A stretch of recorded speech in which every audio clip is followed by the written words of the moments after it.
Here's a bombshell that's going to shake up professional golf forever. Augusta National just threw out decades of tradition and completely rewrote the rulebook for who gets to play in the Masters tournament.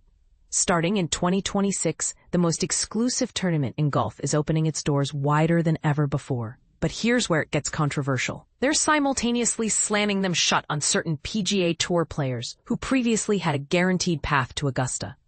Let me break this down for you in simple terms, because this decision is going to impact every golfer, from weekend warriors dreaming of the Masters to seasoned professionals planning their tournament schedules. The Masters Tournament, that prestigious event held annually at Augusta National Golf Club in Georgia, has traditionally been incredibly selective about who receives invitations. Think of it like the most exclusive party in golf. You can't just buy a ticket. You have to earn your way in through very specific achievements. But here's what most people are missing. Augusta National just partnered with the RA, the organization that runs the Open Championship, another major tournament, to create a completely new qualification system that spans 4 different continents. This isn't just a small tweak. It's a fundamental reimagining of how the world's most prestigious golf tournament selects its field. So, what exactly changed? The Masters will now automatically invite winners of 6 major national open championships from around the globe. These aren't just any tournaments. They're historic national opens that have been the backbone of professional golf in their respective countries for generations.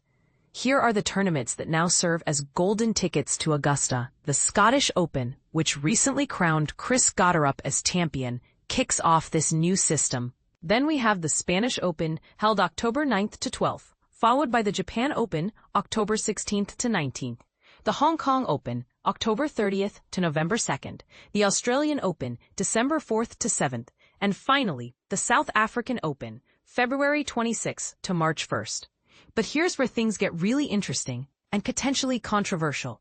While Augusta National is rolling out the red carpet for international winners, they're simultaneously removing the automatic invitation that PGA Tour fall event winners used to receive. Let me put this in perspective. Just 9 months ago, Rafael Campos won the Butterfield Bermuda Championship and earned his first ever Masters invitation. Similarly, Maverick McNeely secured his spot by winning the RSM Classic in November, eventually finishing tied for 32nd at Augusta in April. Under the new system, these players would need to find alternative qualification routes.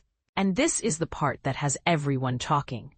Is Augusta National prioritizing global representation over rewarding PGA Tour success? Fred Ridley, Augusta National's chairman, addressed this shift by emphasizing the tournament's commitment to international representation. The Masters tournament has long recognized the significance of having international representation among its invitees. Ridley explained in the official announcement, "We, along with the RA, have a shared commitment to the global game and are proud to work together." This philosophy isn't coming out of nowhere. The RA has been successfully using a similar global qualifying system for the Open Championship, where 24 players earned their spots at Royal Portrush through strong performances in tournaments like the New Zealand Open, International Series Macau, and Arnold Palmer Invitational. But here's what makes this move particularly fascinating from a strategic standpoint.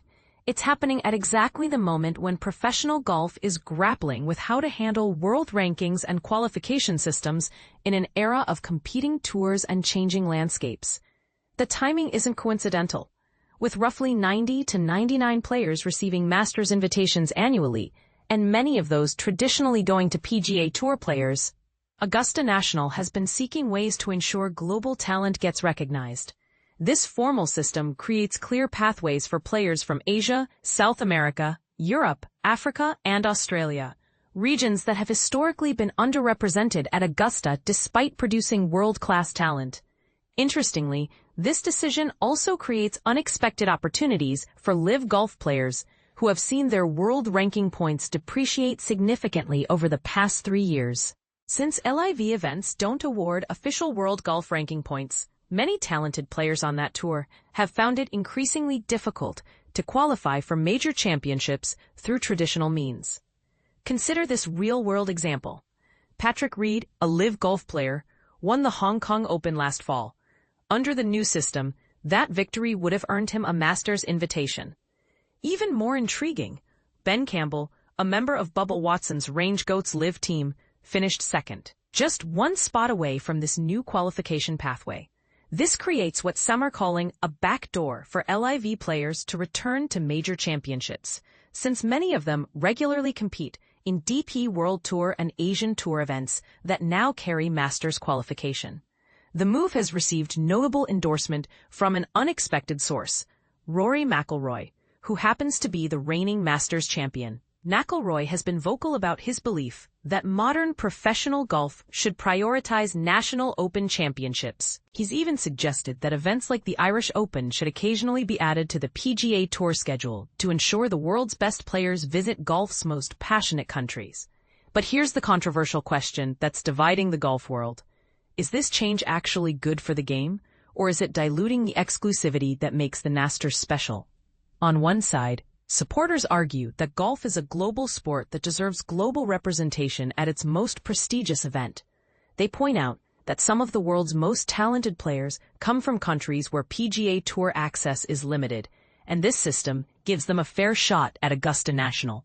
On the flip side, critics worry that removing automatic qualification for PGA Tour fall event winners diminishes the importance of the tour that most consider golf's premier professional circuit.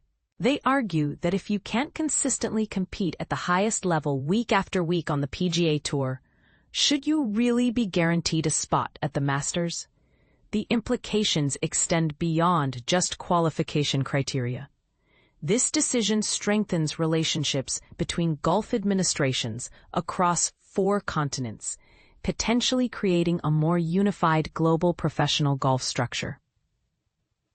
It's a move that could influence how other major championships approach their qualification systems and how professional tours worldwide interact with each other. Moreover, this change arrives during a period of significant upheaval in professional golf, with competing tours, fractured loyalties, and ongoing debates about the future structure of the sport. Augusta National's decision to partner with the RA and embrace a global qualification system sends a clear message about their vision for golf's future. The practical impact will be felt immediately.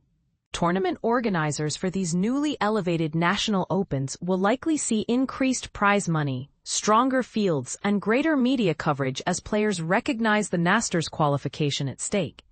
This could revitalize tournaments that may have struggled to attract top international talent in recent years. For golf fans, this means potentially more diverse and compelling storylines at Augusta National. Instead of a field dominated by familiar PGA Tour faces, we might see breakthrough performances from players who represent different golfing cultures and playing styles. But let's address the elephant in the room. Does this move actually solve golf's current challenges? Or does it create new problems while appearing progressive? Some industry insiders argue that while the intention is admirable, the execution might inadvertently harm the very tours these National Opens depend on for their strength. If winning a National Open becomes more valuable than consistent PGA Tour performance, could it shift player priorities in ways that weaken professional golf's overall structure? What do you think about Augusta National's radical departure from tradition? Are you excited to see more international representation at the Masters?